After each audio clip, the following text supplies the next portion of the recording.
Good morning mga kasabong. Ngayon ay pumasyal muna tayo sa Igay Bagwes, yung nag-champion ng Figba 7 stag din sa Lipa. At tayo acquire ng panibagong materyales, dagdag puwersa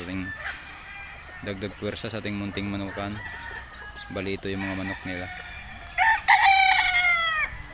Pero ang kukunin ko ay inahin ang aming kukunin ngayon.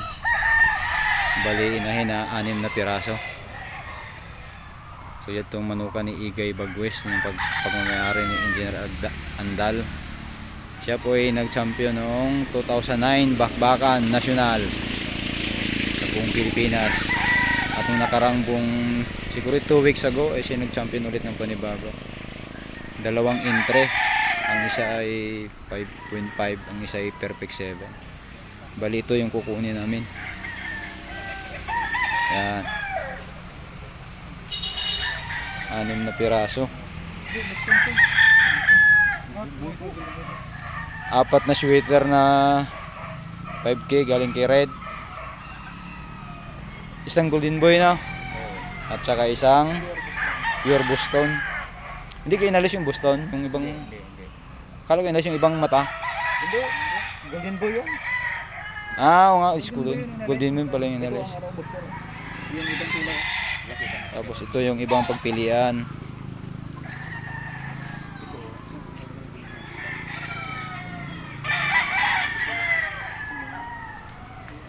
Mura sana ang battle stag din yun. 5 lang. Battle stag. Kaso naunahan na. Mga naka-reserve. Ha? Ay si YouTube ba yan? Stricto sa kuhan.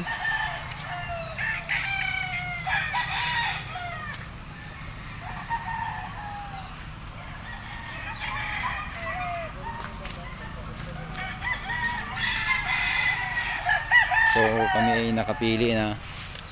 So kami alis na. Meron na kami pangdagdag puwersa.